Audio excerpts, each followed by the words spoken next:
Et bonjour, c'est Audrey du Terrain Tremplin et on se retrouve ce matin pour discuter décrochage scolaire. Alors on est bien d'accord, le mot est absolument atroce, a fortiori parce qu'il définit, labellise et met dans une boîte une myriade de personnalités, de personnes et de profils très très différents et que du coup c'est hyper réducteur, mais c'est comme ça qu'on définit les jeunes, que sont définis les jeunes avec qui on bosse, ceux qui ont à un moment donné, d'une manière ou d'une autre, arrêté l'école, arrêté de suivre une formation et ont du mal à se projeter en fait dans le monde en pensant qu'ils ont leur place à peu près nulle part. Pour des raisons très diverses et variées. Ça peut aller de profs qui de manière assez récurrente ont répété que tu n'étais pas très malin ou très doué et du coup tu finis par le croire. Des situations familiales qui sont un peu complexes et où du coup autant dire que la scolarité n'est clairement pas ton problème numéro 1 dans ta liste de survie. Voilà, des raisons diverses et variées. Et il se trouve que samedi on a fait une conférence, on a animé une conférence avec Camille qui s'intitulait Décrochage scolaire et si c'était le burn-out de la génération Z ou un truc comme ça. Parce que moi je tiens très très fort à ce parallèle qui peut-être est complètement erroné, mais en tout cas j'ai l'impression d'y voir des traits communs entre le burn-out des trentenaires pour des raisons de perte de sens et d'intérêt où ils ont l'impression que ce qu'ils font dans leur quotidien au boulot n'a absolument aucun sens, que c'est un peu ce qu'on appelle des bullshit jobs et qui du coup craquent sous une pression qui en plus est inhumaine à côté de ça. Moi j'ai l'impression que quelque part il y a des traceurs communs avec des jeunes de 16, 17, 18 ans qui ont l'impression que l'école ça n'a pas de sens et qui craquent sous la pression. Je trace le trait un peu vite peut-être, effectivement, mais en tout cas je commence à me poser la question avec ce prisme-là, en fait, de l'arrêt brutal d'une scolarité, là où on est dans un pays, normalement l'accès est quand même supposé pas trop mal fait à l'école pour une partie de la population, grande partie de la population, et où normalement, quand ton quotidien est pas si pire, pas si horrible et pas si difficile que ça, on te prend un peu par la main et on devrait pouvoir arriver à t'emmener au moins jusqu'à une forme de diplôme, quelle qu'elle soit, mais au moins une forme de diplôme, et de t'accompagner à te projeter dans le monde. Et aujourd'hui, ça c'est quand même difficile pour pas mal d'entre eux. Et le point que je voulais aborder aujourd'hui, et qui sera un point assez rapide, parce que franchement, décrochage scolaire, ou en tout cas toutes ces questions un peu sociologiques, on pourra en parler pendant des heures, c'est la question du temps. Avec Cam, le programme qu'on a conçu, c'est vraiment un programme en un an, avant toute reprise, qu'elle soit de formation professionnelle, de formation scolaire, enfin peu importe. L'idée, c'est un an de respiration où, certes, l'idée, c'est qu'à la fin, tu aies formulé un projet et que tu le mettes en place pour la rentrée suivante, en tout cas pour la suite, mais notre but d'accompagnement, c'est vraiment une zone de bulle et de respiration. Et tu vois, typiquement, hier, on avait la plupart des petites meufs de notre promo qui étaient malades, et donc du coup, il n'y en avait qu'une qui était ici. Et en ce moment, le programme de remédiation dans lequel elle s'est mise, dans lequel elle a voulu se lancer, il est un peu étouffant et il est chaud patate et il est pas évident. Il vient se combiner, il vient clasher avec des situations personnelles qui sont pas forcément très douces. Et on a senti que ça montait. Et à un moment donné, on s'est dit, ok, stop, break, on va faire une pause. Cam, elle est fan de parfum. Moi, je cherche mon parfum pour Noël. La petite meuf aime bien les parfums, c'est un peu une esthète aussi. On s'est fait des petits créateurs, tu vois, genre Frédéric Malle dans le Marais. On a été sentir des parfums. On a été boire un thé le Loir dans son terrier. J'arrive jamais à retenir le nom de ce petit salon de thé qui est juste fantastique. Enfin, on s'est fait une après-midi qui partait à la fois des passions ou intérêts que nous on a, mais qu'elle a aussi, parce que l'idée c'est quand même d'aller chercher ses zones de plaisir à elle et pas exclusivement les nôtres et puis la traîner là-dedans. Mais voilà, ça a été une après-midi où elle a absolument pas bossé. Du coup, techniquement, nous non plus, mais ça a été une après-midi où on a pu être à l'écoute, on a pu être dans la discussion, ou en tout cas, on a ouvert la porte à si elle a envie un jour de venir discuter avec nous ou de nous dire là, j'ai besoin d'une respiration. On sait qu'on est à même de la lui donner, et en fait, à ce moment-là, on a estimé que c'était nécessaire qu'elle ait une respiration parce que de toute façon, ça aurait été une après-midi de forcing. Et ça n'aurait servi à rien si ce n'est la faire repartir chez elle, potentiellement découragée, potentiellement encore plus en se flagellant parce que elle n'aurait pas réussi à faire le quart du tiers des choses qu'elle s'était fixées. Là au moins, la décision elle a été prise, c'était de toute façon tu ne travailles pas, viens on sort, on va prendre l'air, on va faire autre chose. Break. On n'avait pas de Kit Kat, mais have a break. Et en fait dans cette dynamique-là, c'est un vrai sujet que nous on rencontre avec les familles des jeunes qu'on rencontre qui sont dans une urgence que je comprends complètement, surtout quand ça fait plusieurs années que rien n'est fluide, que rien n'arrive à se mettre en place de façon pérenne, qu'il y a des faux démarrages régulièrement, etc. Quand il y a une espèce de reprise qui s'initie, il y a une envie de rapidité, il y a une envie que, surtout quand on voit les premiers signes de quelque chose qui se met en place, qui sont positifs, on se dit « Ah chouette, c'est bon, enfin, on est sur le bon truc, vas-y viens, on accélère, on rajoute, etc. » Et en fait, ça c'est une fausse bonne idée, en tout cas nous qu'on a constaté sur le terrain, c'est vraiment cette problématique de vouloir presser là où l'autre n'est pas encore dans cette temporalité, n'est pas encore dans ce rythme-là. Et identifier le rythme de son enfant ou du jeune qu'on accompagne, ou de la personne qu'on accompagne qui est dans une phase pas cool de sa vie, c'est quelque chose de particulièrement difficile. Nous-mêmes, il y a plein de fois où on s'est un peu planté, tu vois, où on proposait des trucs en disant on a l'impression que là t'es prête ou t'es prêt à tenter ça et à aller vers cette autonomisation-là ou à raccrocher sur ce projet-là et tout. Et en fait, on s'est rendu compte sur le terrain que pas du tout. Et du coup, de notre petite expérience de terrain, avec Camille, on a identifié, et je vais les lire parce que je ne retiens jamais les étapes exactement, mais en fait, plusieurs étapes de passage nécessaires. En fait, ces étapes, elles vont s'inscrire dans le temps de réparation. Et ce temps de réparation, dites-vous, qu'il est équivalent au temps de destruction qu'il y a eu avant, de déconstruction qu'il y a eu avant. En fait, c'est un temps de reconstruction. Un peu comme quand on a une longue relation qui se finit, on s'en remet pas en 3 mois. On s'en remet, c'est quoi, je sais pas, le dicton commun, c'est autant d'années ou la moitié des années, j'en sais rien. Et ben là, c'est un peu le même principe, en fait. 3 ans de déconstruction, 3 ans de réparation, à peu près. Il faut le prendre en compte parce que du coup, en tant que parent, on est vite dans l'angoisse de se dire mais toutes ces années, c'est long, qu'est-ce qui se fait, qu'est-ce qu'il va faire, comment est-ce qu'on va faire, etc. Et alors oui, il faut trouver comment est-ce que ces années de réparation, on peut éventuellement les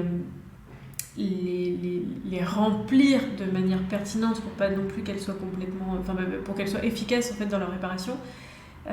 Mais il y a le danger du forcing. Et en fait, nous, dans ces temps de réparation, on a identifié ces étapes-là. La première, c'est un temps d'écoute des besoins de la personne qui va pas bien, de votre enfant, du jeune que vous accompagnez. Et ce temps d'écoute-là, il est difficile parce qu'il suppose de ne pas se positionner, de ne pas prendre la parole, de ne pas venir juger, juste d'essayer de questionner et d'écouter les besoins qui sont formulés. Et en fait, souvent, ce qui va être d'autant plus dur, et c'est là où ça va être intéressant de se faire accompagner par des professionnels spécialisés dans les différentes problématiques qui vous touchent, c'est que les réponses en face, elles sont plus là. Non, j'ai besoin de rien, non, ça va. Wow. Mais voilà, ce temps-là, il est nécessaire. C'est un temps de besoin des écoutes, un temps d'écoute des besoins de votre enfant, sans commentaire. C'est hyper important parce qu'en fait, il formulera jamais. Si déjà c'est difficile de verbaliser, de formuler ses besoins, mais alors si en plus il y a des commentaires qui viennent derrière, c'est fini. On achève la prise de parole.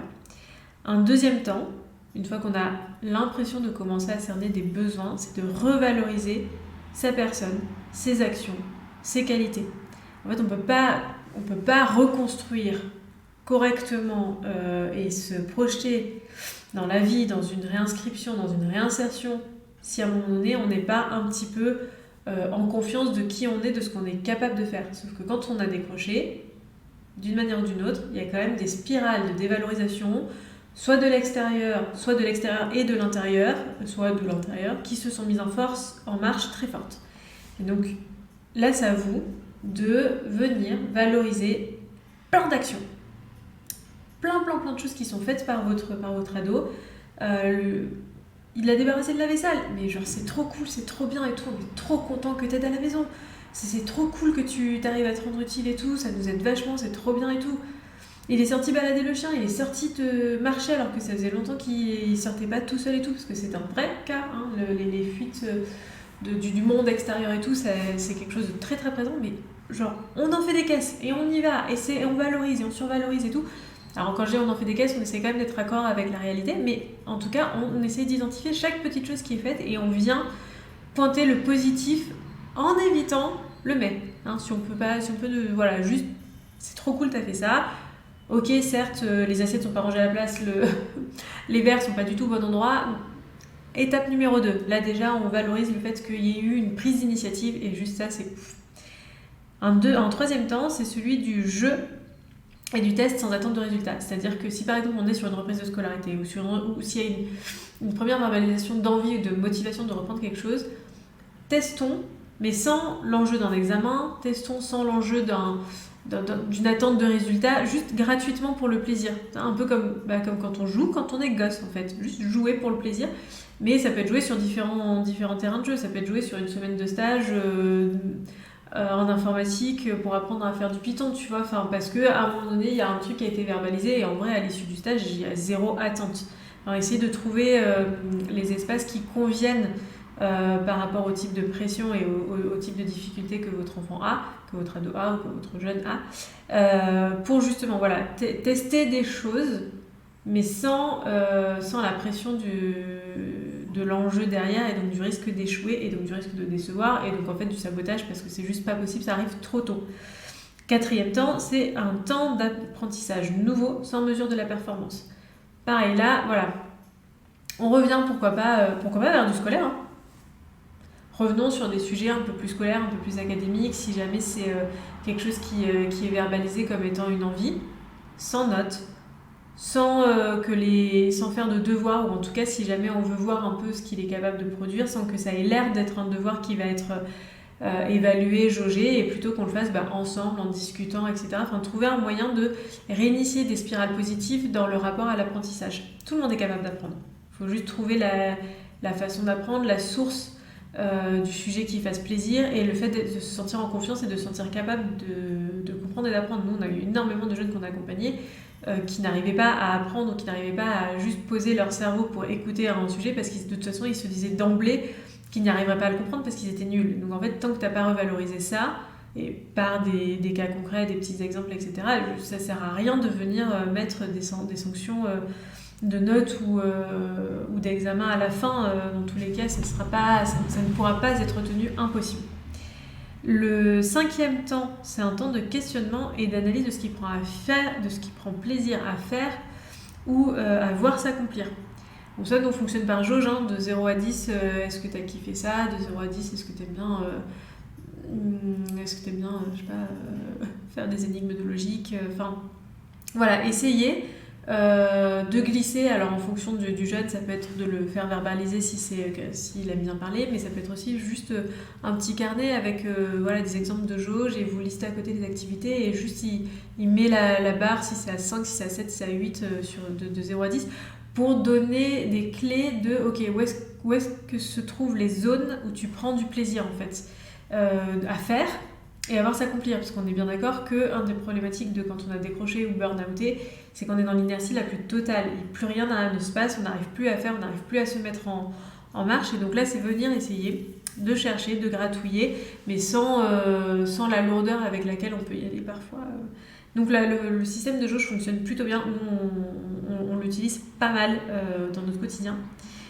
Ensuite, et c'est notre avant-dernier point, c'est un temps d'accompagnement proximal pour lui permettre de passer les premières étapes du faire. On en revient toujours au même, hein. Que ce soit scolaire ou autre, ça passe par le fait de faire, à un moment donné produire. On emmagasine un certain nombre de connaissances et ensuite on produit quelque chose et on fait. Et ça, c'est une étape qui est compliquée parce que c'est une étape qui nous expose. En fait, c'est l'étape qui vient valider ou invalider si, en gros, tout ce qu'on a fait avant, ça marche.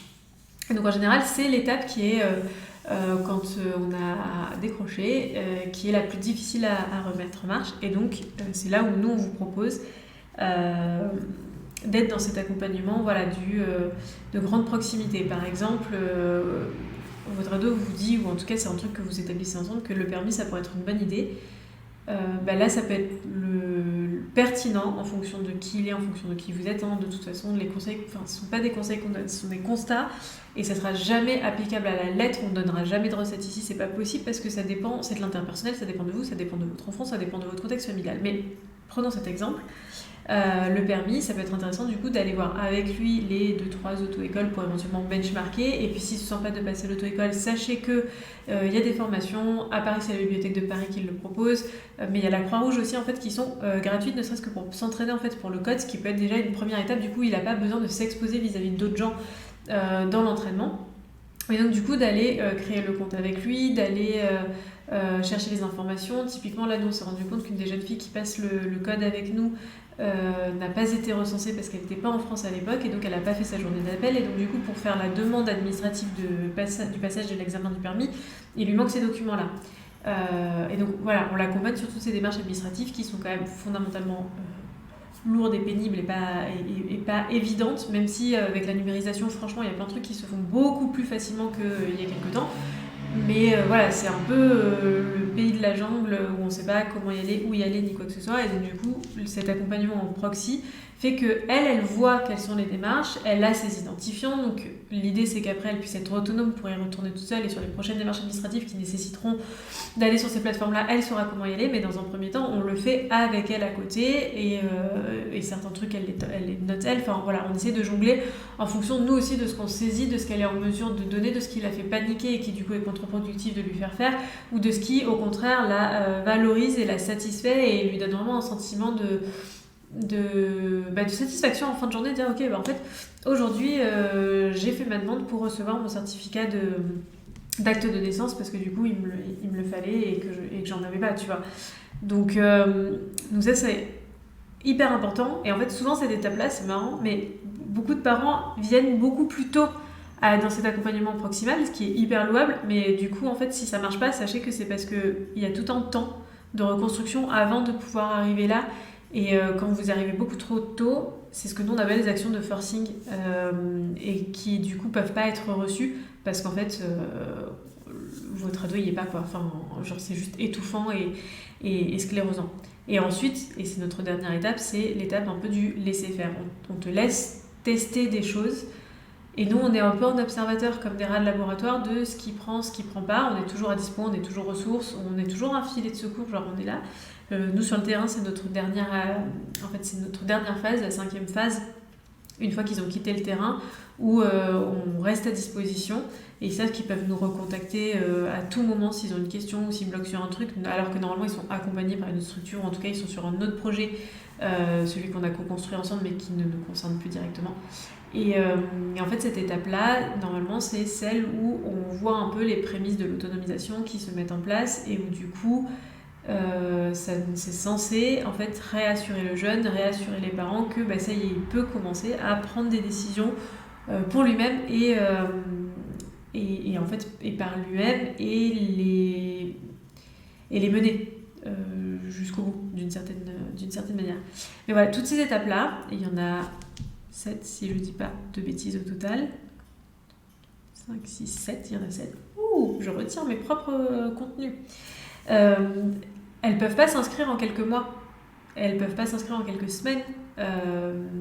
Elles ont besoin d'un certain temps qui sera codépendant du temps où beaucoup de choses ont été déconstruites dans les années de décrochage, sachant que le décrochage n'est pas que physique de l'école. Vous pouvez avoir un enfant qui continue à aller sur les bancs de l'école et qui, d'une manière ou d'une autre, a décroché émotionnellement, intellectuellement. Donc c'est d'autant d'années qui se sont en déconstruction parce que pendant ces temps-là, il déconstruit quand même l'image qu'il a de lui-même, la valeur qu'il peut avoir de ses capacités d'apprentissage, l'intérêt qu'il a pour l'école, pour la société, pour la vie en général. Tout ça, ça met du temps. Et c'est là-dessus que je conclurai. Le temps humain est un temps long. Et même si c'est difficile, ça s'accompagne. Voilà, c'était une petite vidéo interlude spéciale décrochage scolaire. On vous souhaite une très belle journée et à très bientôt.